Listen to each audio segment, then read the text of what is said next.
Boa tarde a todos. Meu nome é Simone Meirelles. Formei em psicologia pela PUC de Goiás, onde fui também monitora da matéria de psicanálise. Sejam bem-vindos e nós vamos prosseguir nosso estudo sobre a vida e obra de Freud, segundo a biografia que o Ernest Jones, um discípulo dele, escreveu para nós. Então, esse capítulo é bem teórico. Não fala tanto o que o Freud fez, o que o Freud deixou de fazer, não. Vai falar mais o que ele descobriu, né? Então, vamos lá.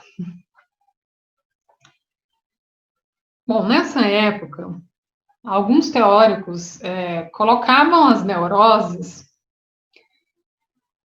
Como que eu vou explicar? O que é neurose primeiro, né? Dentro da teoria do Freud, ele coloca neurose, psicose e perversão. Isso aí foi depois que ele terminou tudo, ele classificou assim. Então, se alguém falar assim, fulano, você é neurótico, a pessoa diz, nossa, eu sou neurótico, eu tô doente, o que está acontecendo? Não necessariamente. Por quê? O Freud coloca como a neurose uma coisa normal. Tem teórico que coloca que a neurose, a pessoa está com uma degeneração cerebral, é uma anormalidade mórbida, é uma patologia enorme. O Freud não. Ele viu assim, se não for neurótico, a pessoa é psicótica ou é perversa. Ou seja, ninguém, como diz o Caetano Veloso, de perto ninguém é normal. É verdade, né? Então, para ele é assim. Ele fez essas classificações, mas não tem uma fronteira rígida delimitando onde começa uma, onde começa outra. É tudo muito... É uma coisa só que varia de intensidade, mescla uma coisa com outra. Por exemplo, um fogão, você tem a chama fraca, a chama média e a chama alta, né, do fogo. Então, às vezes, a neurose é uma chama baixa para média, a psicose já é alta. Na neurose, você você distorce alguma coisinha para não chegar muito perto de trauma, e já a psicose você distorce a realidade, né? Então, você nega algumas coisas que acontecem como se não tivesse acontecido, então é uma coisa mais projetada para o externo, né? Para a realidade, e não as coisas que internamente, a gente distorce um pouco. Então, assim, a gente vai estudar tudo isso, mas hoje nós vamos falar das neuroses, né? Então, Freud nunca achou assim, por exemplo, se eu falar, fulano, você é um neurótico, eu não tô xingando ele, não, eu tô classificando, dentro dessa classificação, a neurose é até a mais branda, né? Então, o que ele quis dizer com isso, Freud? Ele quis dizer que todos somos neuróticos, né? Assim, todos temos o que é normal do aparelho psíquico ter essas distorções. Não é nada assim monstruoso, anormal. Não, é quase que faz parte do cotidiano acontecer, né, uma neurose. É como se fosse apenas assim, o fluxo de energia que vai para um lado, às vezes vai ter obstáculos, né, que vai ter que contornar, e isso vai dar alguma distorção. Por exemplo, uma pia, né, a água está escorrendo ali, o fluxo está legal. Aí, de repente, vai um caroço de alguma coisa, uma azeitona vai lá e entope. E aí, aquilo vai ter consequências, né? Então, o que ele fala? É como se fosse assim, a neurose é um obstáculo desse que vai gerar sintomas, né? Alguns sintomas. No caso em questão que nós vamos colocar, primeiramente, foi o começo das descobertas do Freud, é a histeria, né? Os sintomas da histeria são anestesias, né? Parte do corpo que não sente dor, paralisias, parte do corpo que não mexe, não movimenta, distúrbios de percepção, a pessoa passa a enxergar pior ou a não enxergar, escutar e a falar de outro modo, né? Então é isso, ele começou com isso, né? Ele e o Breuer, como a gente viu no outro vídeo. Então, e ele fala também que toda neurose, todo sintoma, ele tem uma história, ele tem um sentido. O que é isso? Tudo que a gente acha enigmático, no fundo tem uma explicação e tem um sentido. E se a gente for investigar, explorar e falar daquilo, porque a análise é a fala, aqui vai se tornando mais claro esse sentido.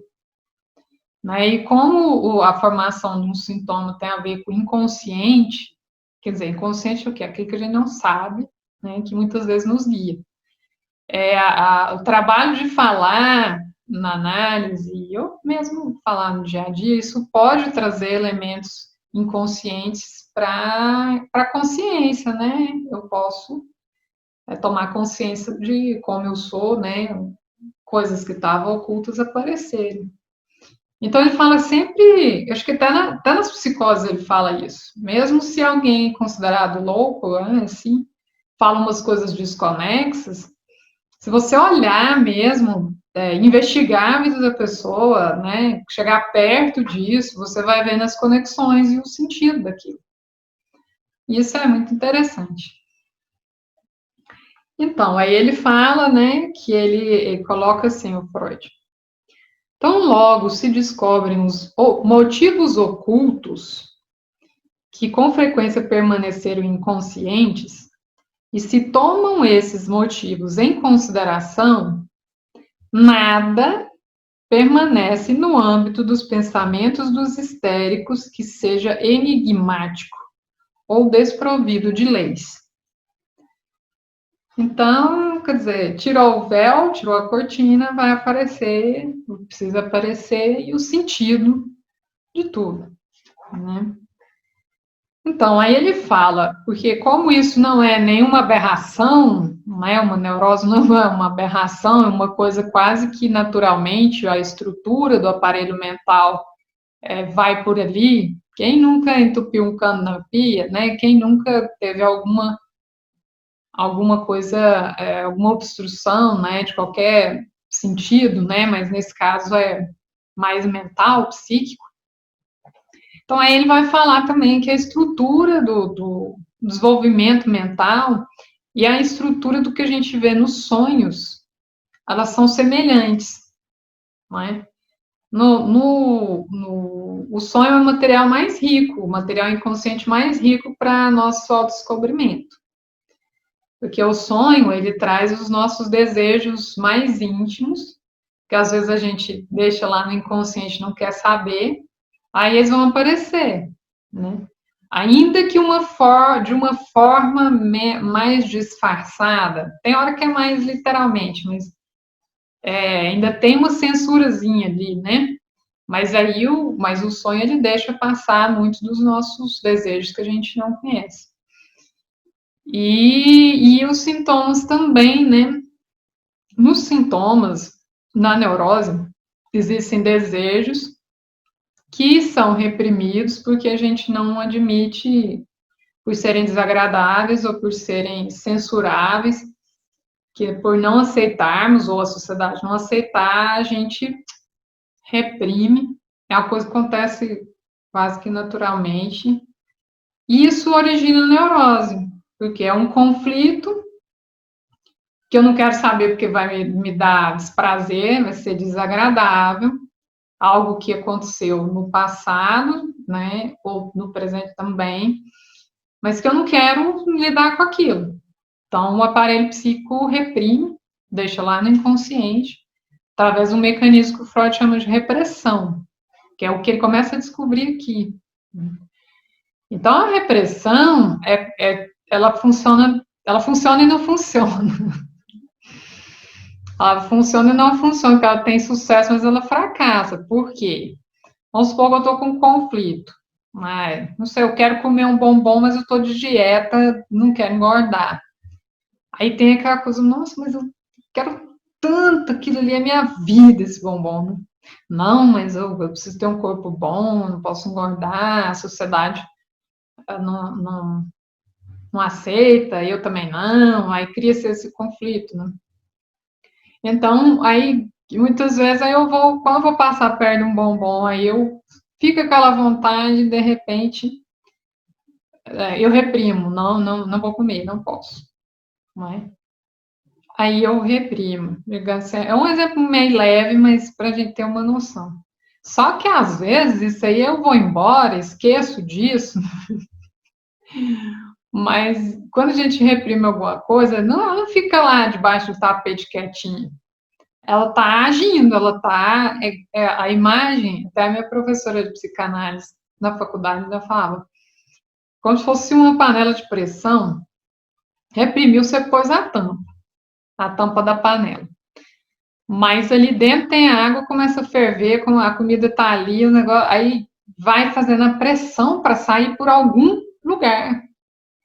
E aí tem aquele apitozinho, né, em cima da tampa que vai e aquele vapor vai sair por ali, né?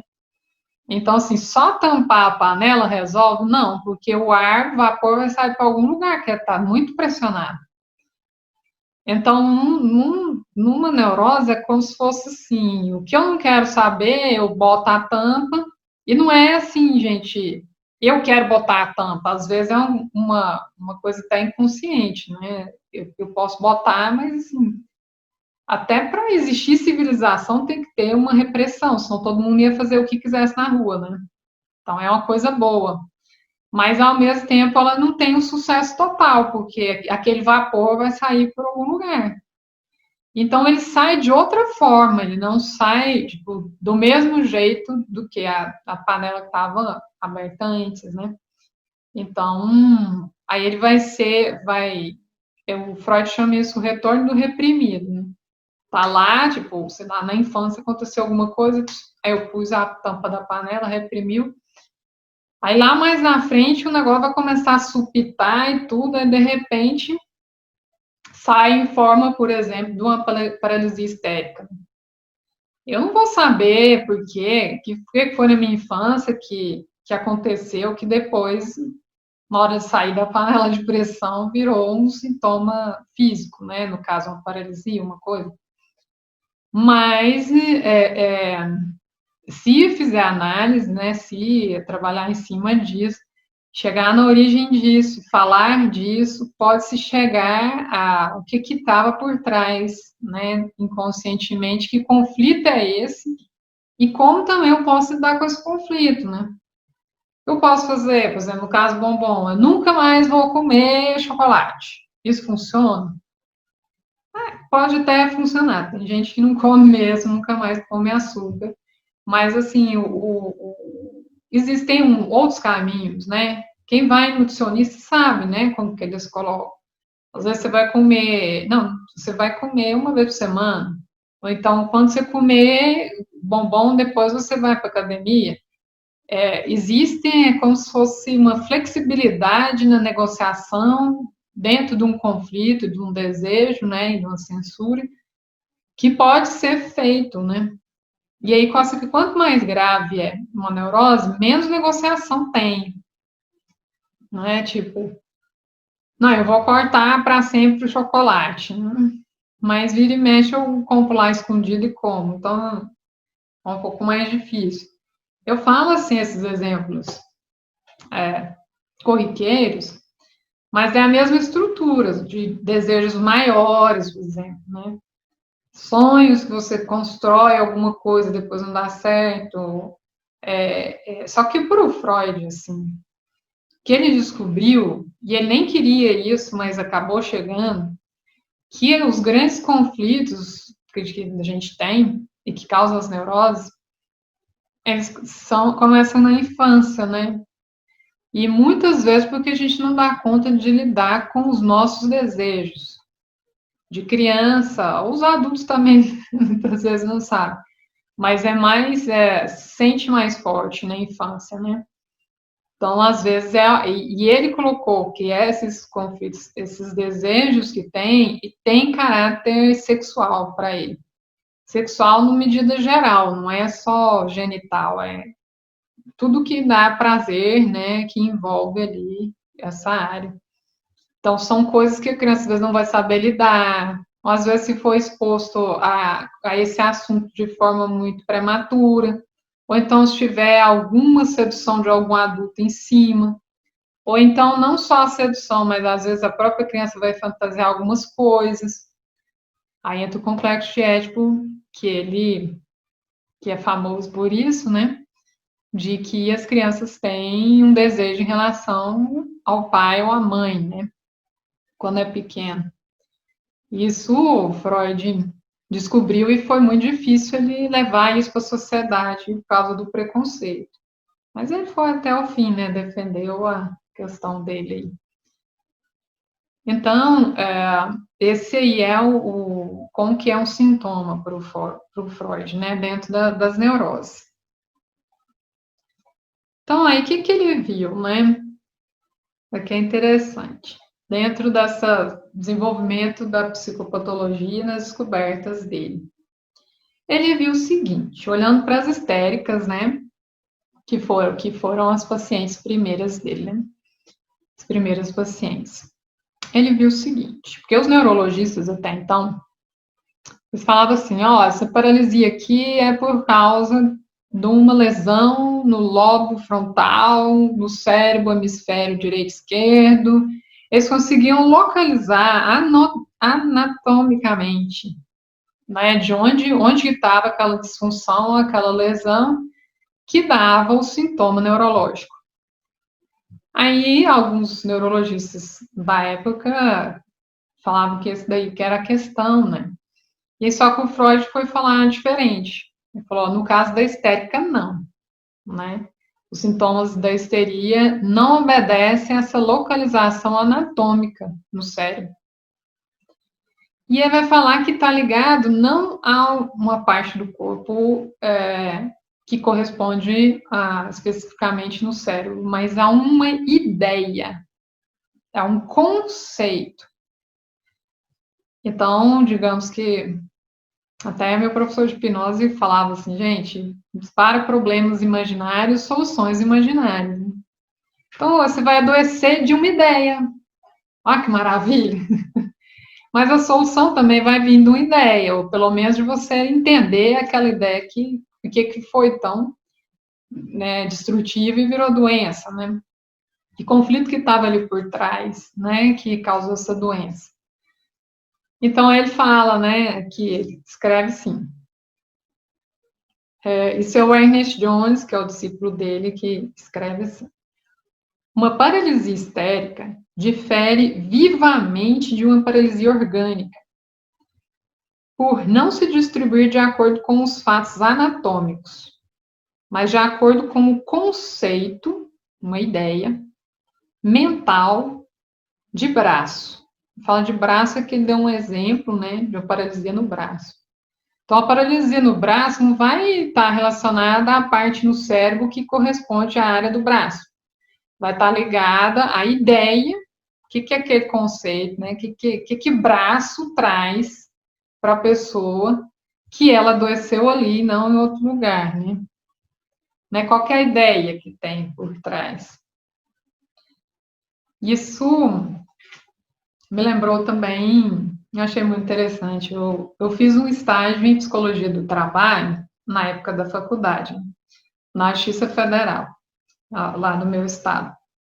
E aí eu fiz um trabalho com alguns servidores que tinham Lehrdort, que é aquela lesão, né? Lesão por esforços repetitivos, que não é só pelo esforço repetitivo, né? Que a pessoa inflama os tendões, inflama a articulação, e é uma coisa meio que invisível, né? Que olha, você olha para a pessoa e pensa que ela não tem nada, né?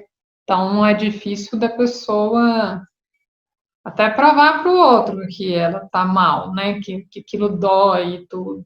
Então, tem exames que saem, mas existe muito. Quando a patologia.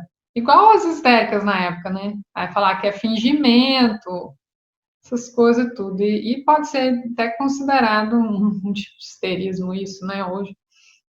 E aí eu fui fazer um trabalho, e um dos servidores que estava com o Lerdort fez entrevista com eles, depois eles conversavam entre si. E aí nessas entrevistas individuais, foi muito interessante, que aí foi me contando como que era a história da doença, como é que apareceu e tudo e tal. E aí falava para mim que trabalhava demais, né? O excesso de trabalho, ganhava função lá dentro, por isso que ele trabalhava demais e tudo. E foi falando, né? Aí começou a falar da relação com o chefe, né, dele e tudo. E, e aí ele virou e falou assim: Nossa, eu trabalhava demais, demais, demais. Eu era o braço direito do meu chefe. Aí eu escutei aquilo e falei assim: a sua Lerdort é em que parte do corpo? Ai, no braço. Qual braço? Direito. Eu não falei nada. Ele mesmo olhou para mim assim, tipo. Aí, se a gente for olhar, né, o sentido da coisa, esse sintoma estava ligado na relação dele com o chefe, né? E por que escolheu o braço? Porque era a parte do cérebro que ele digitava no computador? Não. Foi por uma metáfora, né? A gente acabou descobrindo que tinha a ver com isso por causa da fala, mas ele é como se o corpo tivesse pegado essa ideia, né, do braço direito e adoeceu justamente ele. Mas então o braço não era o braço, né? Era a relação com o chefe que espelhou no braço, né? Fazer coisas para ele ali, né? O braço é onde você faz as atividades ali. Então, isso na época era inovador, né? Então, aí, por isso que começou a entrar numa parte de psicopatologia, saindo só do orgânico, né? Vendo o que isso tem a ver com as ideias da pessoa, né? Das relações, né? Como é que ela pode falar. E também o que eu acabei de falar, né? Isso trouxe um sentido para ele, né? Depois dele ter feito essa fala, então, achei maravilhosa. É diferente, vai olhar diferente esse sentido do sintoma, que ele não vai estar só achando que é porque digitou demais, né? Tem outras coisas aí. Então, aí voltando nas histéricas, o Breuer e o Freud publicaram alguns artigos que falavam o seguinte, que o problema das histéricas estavam associado a ideias, mas que ideias, né? Aí ele falou assim, o Freud, os pacientes histéricos sofrem, sobretudo, de reminiscências, lembranças, né? Já viram assim, uma vez o pessoal da minha casa comeu um bom, como é que chama, que bem casado num casamento, e depois passaram mal de ir para o hospital, pressão baixar, cair, quase morrer, né? Aí adivinha se depois disso vocês vão comer bem casado nos outros casamentos. Não, então, às vezes, de olhar para um bem casado, a pessoa já começa a passar mal ali, né? A lembrar daquilo. Então, aí coloca, então, que os neuróticos histéricos sofrem de reminiscências, né? São lembranças, né? Então, daquilo que passou. E lembranças de quê? Freud fala que pode ser do próprio trauma ou do acontecimento que levou ao trauma, né? São essas duas coisas. O Charcot, que era o professor de Freud lá de Paris, já falava que a causa da histeria era um trauma mental. Aí o Freud já fala, é a lembrança do trauma também, né, que faz a neurose surgir. O que é o trauma em si? Quando fala trauma, o que é? Né? Então, o trauma, o Freud fala desse começo, né, nesse início da psicopatologia dele, ele fala que o trauma pode vir de sentimentos como medo, vergonha ou dor física. né? Às vezes alguém me ataca, né, me bate, aí cria um trauma, né? Dor física. Então eu vou num lugar, sou humilhado, passo vergonha, viro trauma. Então vou num lugar que acontece, tem alguma coisa lá que me dá muito medo, eu nunca mais quero voltar lá, medo. E aí ele fala o seguinte, que o trauma é como um corpo estranho que continua a irritar a mente. Já viu quando você calça o sapato e tem uma pedrinha lá dentro? Tem aquela pedrinha ali, não dá pra você tirar o tênis, aí você esquece. Aí dali a pouco ela arranha ali seu pé, você, ai meu Deus, essa pedra, na hora que eu chegar no lugar, vou tirar o tênis e tirar a pedra dali, né? E aí ele fala assim que é como se fosse um corpo estranho, que aí essa pedrinha não é que ela tem que ser retirada, né? Claro que no caso da pedra mesmo em si, você abre lá, tira o tênis e retira, né? Mas ele fala que essa pedra, que é como se fosse o trauma, né? Ele tem que ele fala que é um trauma e que provoca resistência, que então precisa dissolver essa resistência e abrir caminho à livre circulação. Então é como a pia que eu falei da azeitona, né? Assim, se for azeitona e pedrinhas, você tira, né? Mas se for uma coisa psicológica, aí você tem que chegar até aquilo, ver o que é, conversar, falar, chorar o que não chorou, ficar com raiva quando você engoliu a raiva. E aí vai dissolver aquele corpo estranho, né? Digamos assim, aquela obstrução ali, né? Aquele afeto que não pôde ser vivido completamente. Né? Então, o Freud, mais na frente, vai falar que a histeria é como se fosse esse processo, né? De dissolver a resistência, para ficar livre circulação, no caso da energia, para ele era, como é que fala? Um excesso de excitação nervosa, como se fosse assim, receber o estímulo demais, né?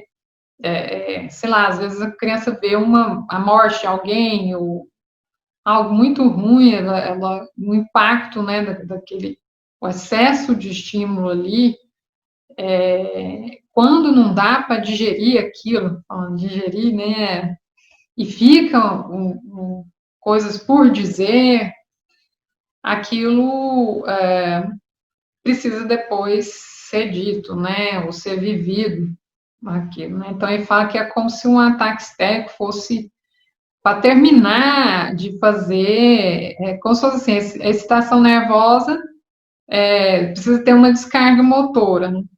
Tipo, sei lá, se eu tô com muita energia, a gente sabe, se fizer faz uma corrida, faz uma caminhada, vai para academia, muitas vezes assim, que libera aquilo ali, né? Mas aí, às vezes que não libera, o corpo vai ter que sair por algum lugar, né? A panela de pressão vai estar pressionando, aí vem como sintoma.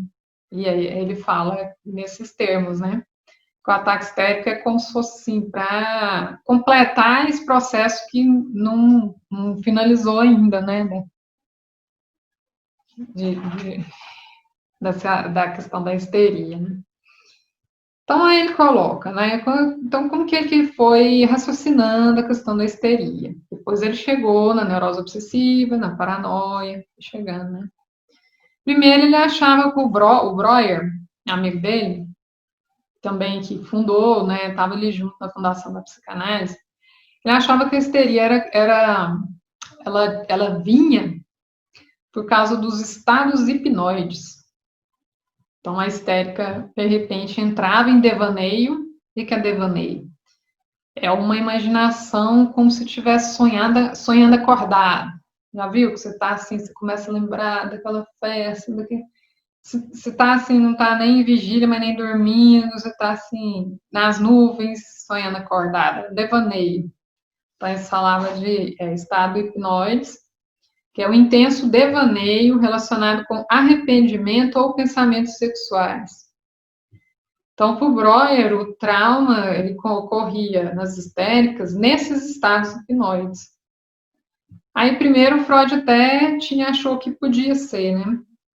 Podia ser essa a causa. Até porque para o Freud a essência mesmo que vai originar esses traumas que ele fala, normalmente é de origem da libido, da parte sexual mesmo, né? E aí, no começo ele fala, mas será que é o estado hipnoide que vai causar isso, né? Como é que é isso? Primeiro ele até acredita que sim, mas aí aos poucos ele vai refutando isso e vai colocando o que ele observa, né? Aí chegou, acho que depois que o Breuer falou isso, 2 anos depois, o Freud falou, pá, peraí, eu descobri um negócio que antes do estado hipnoide tem uma repressão, quer dizer, aquela ideia tirada da consciência e é reprimida por inconsciente porque eu não quero saber daquilo. Então ele falou, ó, nos estados hipnóides todos a repressão antecede os estados hipnóides. Aí falou, então não sei se esse estado hipnóide é a condição para ter histeria, não. Aí, 1 ano depois disso, aí ele realmente falou, não, agora eu sei que estado hipnóide é enganação, esse negócio eu não concordo, a questão principal é mesmo a repressão, né? Segundo ele, aí ele descartou os estados hipnóides do Breuer e de alguns outros autores que iam por esse caminho, né? Então, para a gente ter uma noção aqui, né? Sobre as lembranças histéricas, né? Então, o que é uma lembrança? É uma vivência alucinatória, porque não está acontecendo realmente naquele momento, já foi. É uma vivência alucinatória de uma cena que foi significativa para surgir a doença.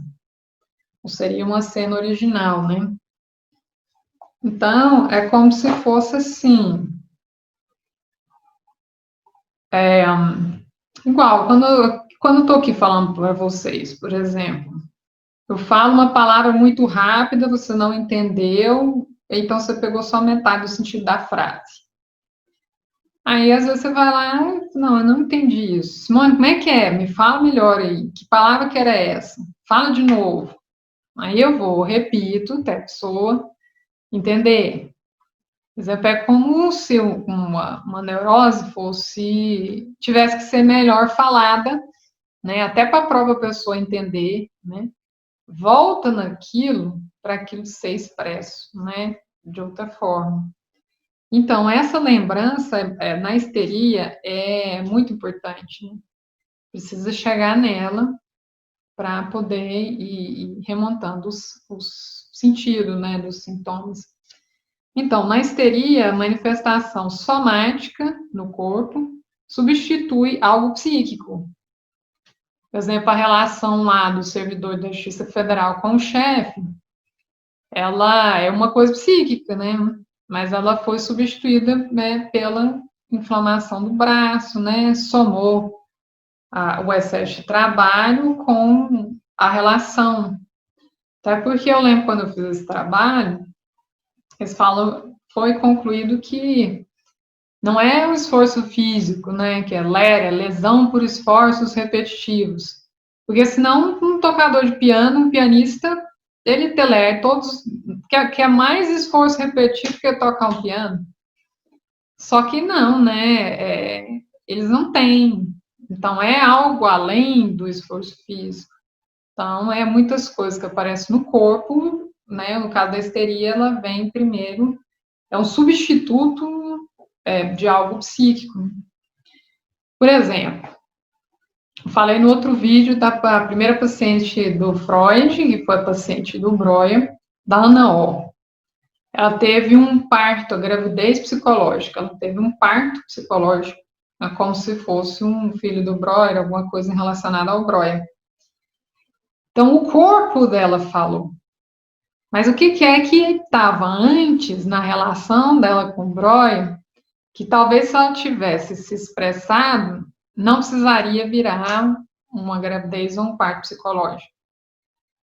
Então, né, mas também na época, digamos, porque tem um mecanismo de transferência, que a gente falou no outro vídeo, que o paciente projeta, né, sentimento de amor e ódio da experiência dele em cima da figura do analista. Então, mas se a Ana O, por exemplo, tivesse falado, mesmo que ela não estava apaixonada, não era no Breuer, nem no Freud, era na relação que ela tinha, sei lá, com o pai, quando era pequena, ela projetou ali. Mas e se ela, assim, na época ainda tinha muita questão de tabu e preconceito, mas se ela conseguisse falar assim, não, Breuer, eu tô apaixonada em você, digamos, né? E deixar o abacaxi lá para o Breuer ver o que faz com isso, né? Porque ela estava lá, era como paciente, né? Ele tinha que ver o que ele fazia com isso. Mas será que se ela conseguisse exprimir isso, ela teria esse sintoma, né? Esse parto, né? Fica aí a questão, né? Então, aí o Freud vai em um artigo chamado Observações Adicionais sobre Neuropsicoses de Defesa, ele vai falar um pouco da diferença das psiconeuroses, né? A histeria é essa clássica que a gente está comentando, né? Que a gente comentou aqui, já vem comentando há muito tempo. A gente vai falar da neurose obsessiva. Né? O que é a neurose obsessiva? Por exemplo, uma expressão máxima da neurose obsessiva pode ser vista nos casos de toque, né? Por exemplo, da psiquiatria, né? Transtorno obsessivo compulsivo. Vamos supor, aquela pessoa que às vezes vai lavar a mão 10 vezes, 20 vezes, toda hora lava a mão, lava a mão, lava a mão, lava a mão, e lava e fica com a mania de limpeza, e lava tudo, e esteriliza tudo. Tem hora que é lavar a mão, tem hora que é verificar se fechou a porta ou se abriu a porta, tipo, tem assim, né, tipo, eu vou sair de casa, trancar a porta, aí eu volto, não sei se eu tranquei, eu vou testar de novo, ver se tá trancado mesmo. Aí fica assim, verificando toda hora, lavando a mão toda hora, né? E o que é que está acontecendo aí, né? O que é que está acontecendo aí? Aí o Freud fala assim, ó, a histérica, as questões são das lembranças, né? De alguma lembrança que era para ter uma descarga no corpo, não teve, o psíquico virou somático, converteu, né? Virou doença física. O neurótico obsessivo não vira doença física no sentido de patologia física, né? É de comportamento, tá lavando a mão 1000 vezes e tal. E aqui o Freud fala que esse comportamento do obsessivo pode ser um pensamento ou um ato, né? Ou lavar a mão, ou pensamento que vem toda hora de que alguém vai morrer, se eu não fizer isso, alguém vai morrer. Tem uns pensamentos também obsessivos que não saem da mente dele. O que é o que é obsessivo? Né? Aqui, né? Os impulsos que o obsessivo repete, né? Então, aí o Freud vai falar assim, ó. O que é que ele tá... Será que ele tá lavando a mão? O problema dele é lavar a mão? Ou é alguma coisa que tem por trás? Ou uma ideia? Porque da histérica também é uma ideia, né? Do obsessivo também tem uma ideia. Que ideia que está por trás, né? O que está fazendo toda hora que ele lava a mão? Não é só lavar a mão, entendeu? Não é só lavar a mão. Isso aí deve ter por trás um conflito, igual tem por trás da histeria, por trás de todas as neuroses, né? Que é um conflito que quer ser resolvido, mas está no impasse. Aí o ego, né, a pessoa tenta fazer uma conciliação. Agora a panela de pressão, bota a tampa lá, não, vai ter que sair o vapor, então vamos apertar lá o vapor sair, como é que vai fazer, né? Então, é como se fosse uma negociação ainda meio falha, né? Porque a repressão ela não tem sucesso 100% e algum sintoma vai sair, né? Então, na histeria sai o sintoma físico, né? E na neurose obsessiva sai pensamentos intrusivos e esses comportamentos compulsórios, né? Compulsão, ele não controla, ele está toda hora fazendo aquilo, né? E aí, o que o Freud fala? O que ele está fazendo de verdade? Segundo as observações dos pacientes dele, né? As ideias obsessivas são invariavelmente autocensuras. Então, tem a ver com culpa, né? O que será que eu fiz? Igual eu estou culpado, estou querendo ficar limpo, né? Lavar toda hora a mão. Então, é autocensuras que reemergiram da repressão sob uma forma transmutada. É sempre diferente, né? Vai virar lavar a mão, mas o que era antes de virar lavar a mão? E que sempre, sempre, sempre é sempre, sem exceção por Freud, e que sempre se relacionam com algum ato sexual realizado com prazer na infância. Então, o que ele fala? Não é ato sexual genital, aquela coisa, né, completa que a gente está falando aqui. Ele é alguma atividade, alguma ideia, alguma coisa que aconteceu lá. Pode ser uma sedução, pode ser uma fantasia que teve por causa dos impulsos do Édipo, né, de ter atração pela mãe ou pelo pai. Mas para o Freud, na infância existem esses desejos, né? E o que o obsessivo está fazendo quando ele lava a mão?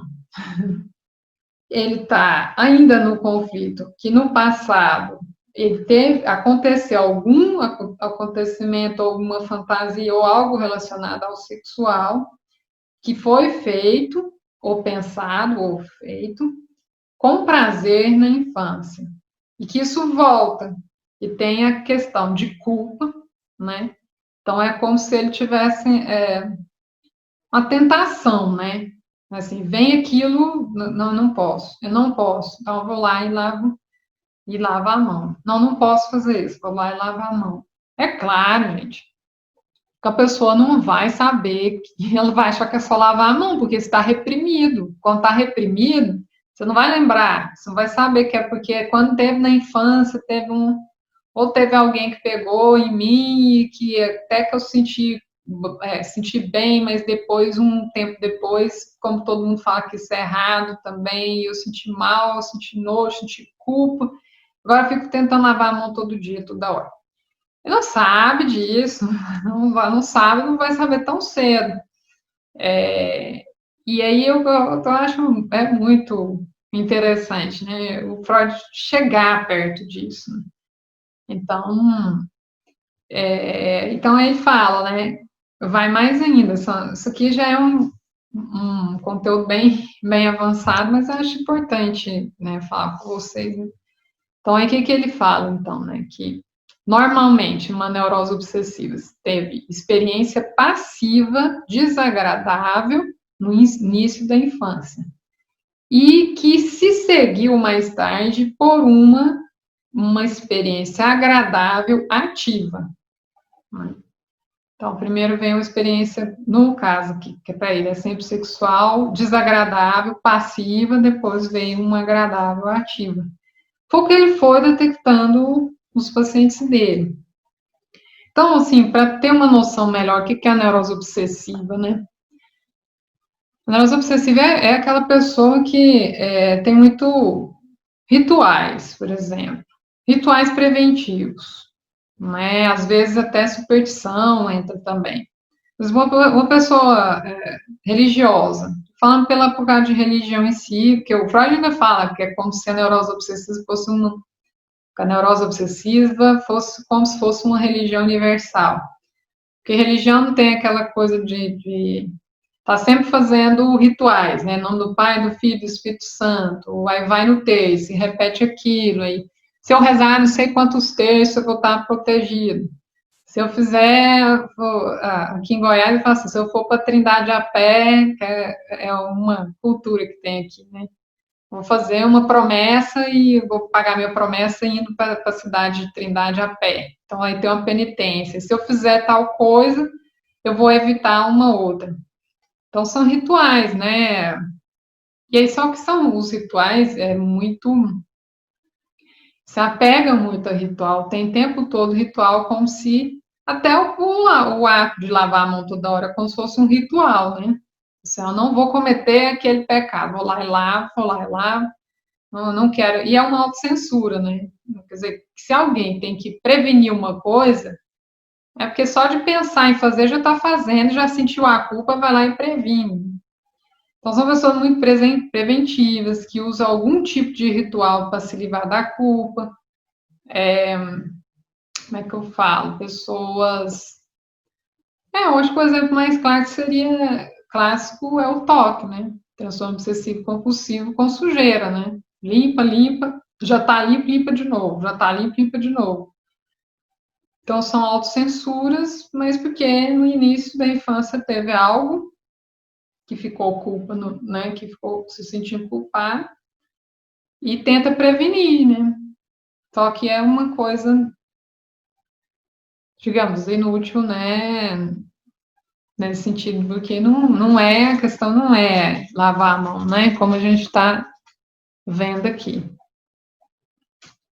Então, aí, resumindo, o que o Freud descobriu nesse período, né?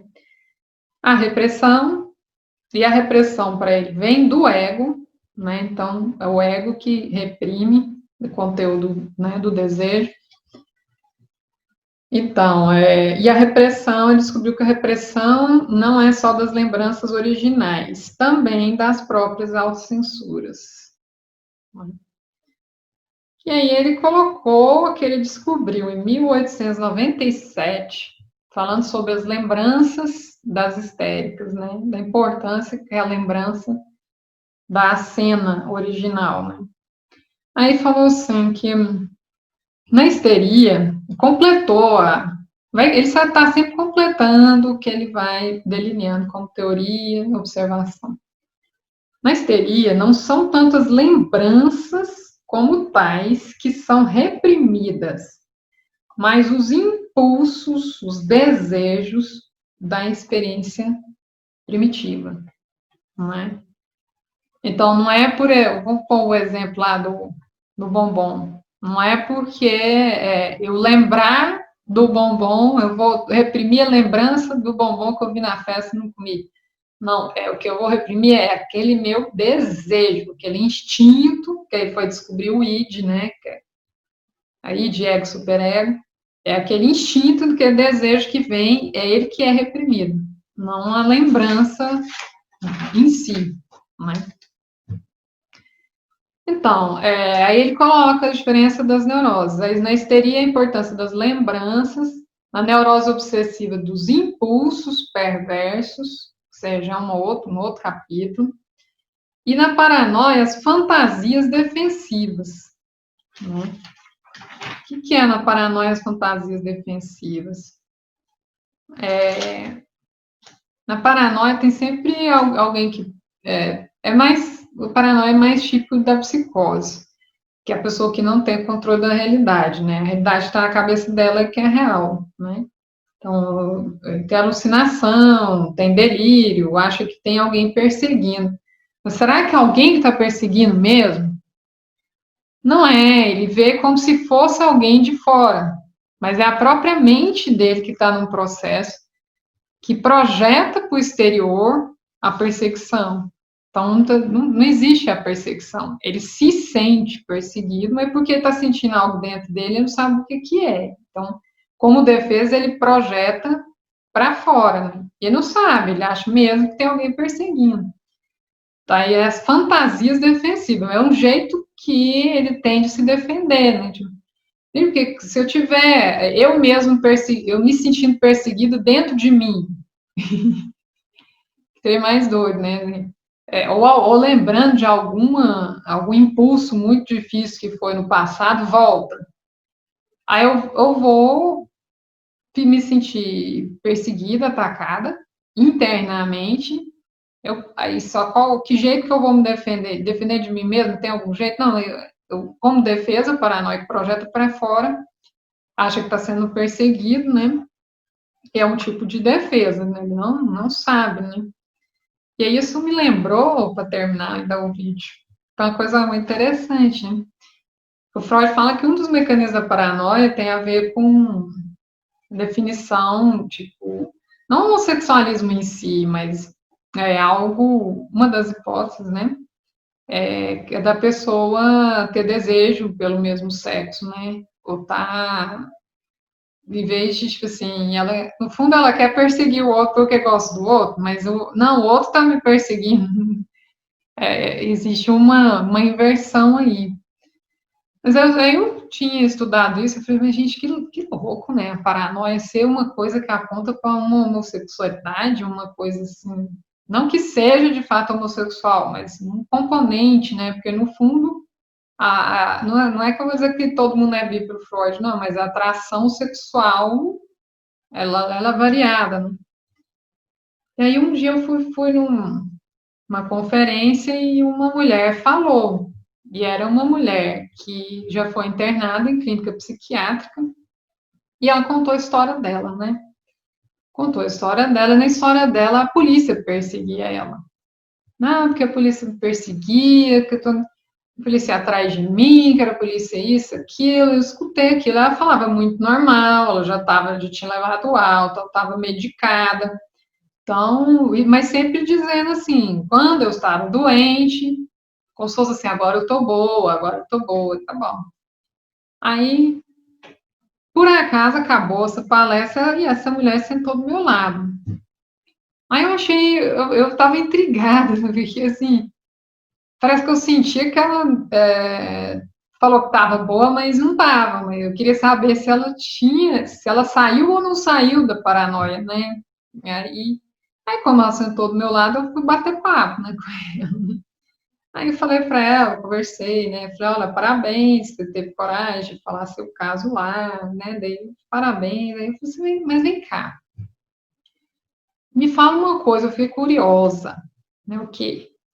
Assim, eu quero saber duas coisas. Se você me responder, eu vou achar bom. Fala, pode falar, respondo, né? Primeiro, eu quero saber se a polícia ainda te persegue hoje, se você sente que a polícia ainda te persegue.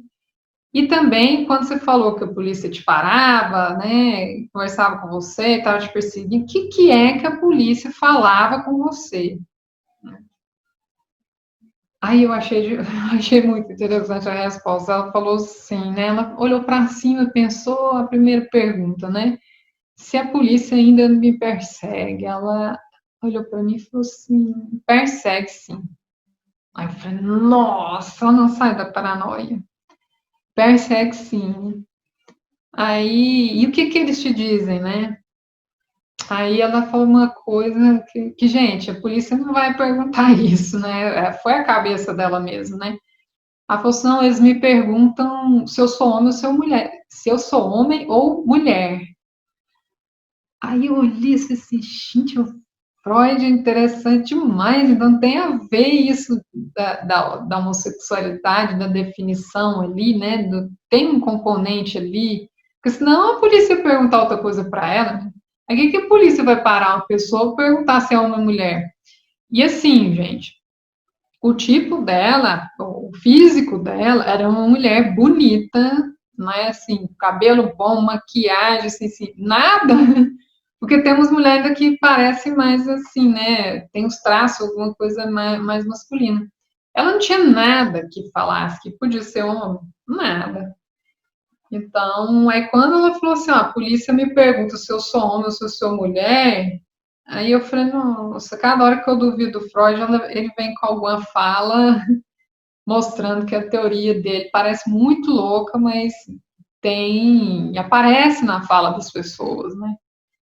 Então, você vê por aí, ela continuou paranoica, porque a polícia continuou perseguindo e por motivos, se ela era mulher, se ela era homem, não é motivo, né?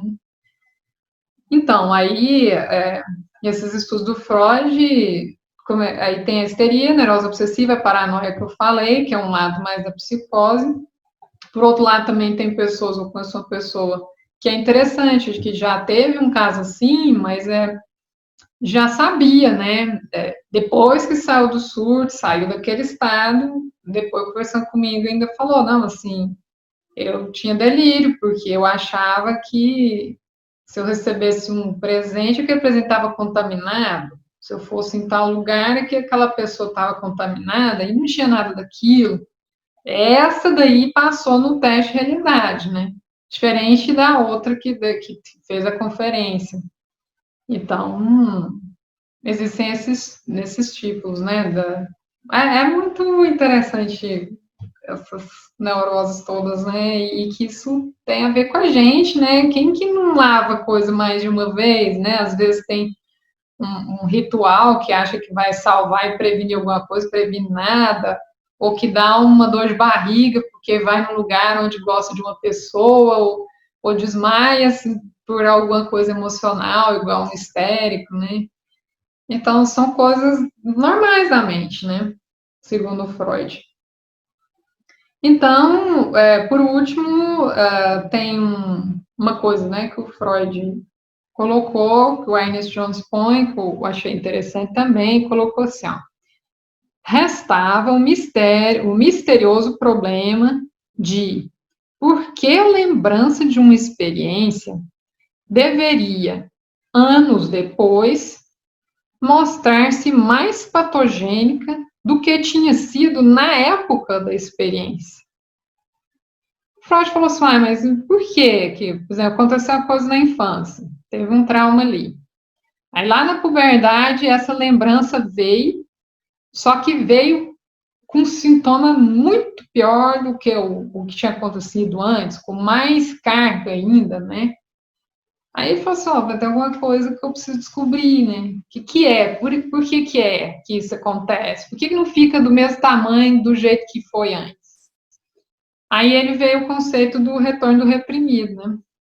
É a tal da tampa da panela de pressão. Na hora que tampou, foi naquela época, mas na hora que o vapor subiu, e vamos supor, era na época da infância, né? Primeira infância, até 4 anos de idade. Aí deu um de um período de latência, aí a puberdade vem, aí aquilo é Claude. Então, a puberdade é uma época, adolescência, né? Que hoje Nutella vai falar puberdade, mas o que é isso? Adolescência. Nutella eu faço tempos modernos, né?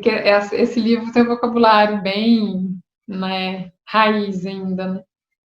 Então, porque na adolescência tem muito conflito, tem muita emoção, né? A pessoa está criando identidade. Então, o que acontece? Aí o que vem de antes rebate ali numa época muito conflitiva e aumenta o afeto e se mostra assim. Então, a lembrança, ela é adicionado coisas naquela lembrança e vem com força depois da puberdade, né? A latência, depois nós vamos ver os períodos que o Freud fala, dá uma parada nessas questões sexuais, de traumas e tudo, dá uma parada, depois na adolescência vem com tudo, né? Então aí o que ele viu? Que tinha um antes e um depois, como se fossem assim, os primeiros traumas até 4 anos de idade, são os essenciais, é o que acontece ali de alguma experiência de natureza sexual, no sentido de atração, fantasia, algo também que foi realizado, ou de fato, ou na fantasia, que aquilo depois vai aparecer de novo, como se fosse uma segunda, assim, teve a primeira pancada, tem a segunda pancada, mas que só dói porque a primeira doeu, né?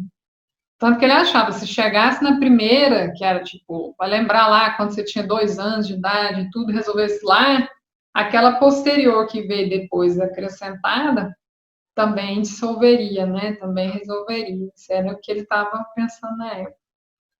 E por fim, o Ernest Jones encerra esse capítulo falando uma coisa muito interessante, porque não foi fácil para o Freud chegar perto disso tudo, né?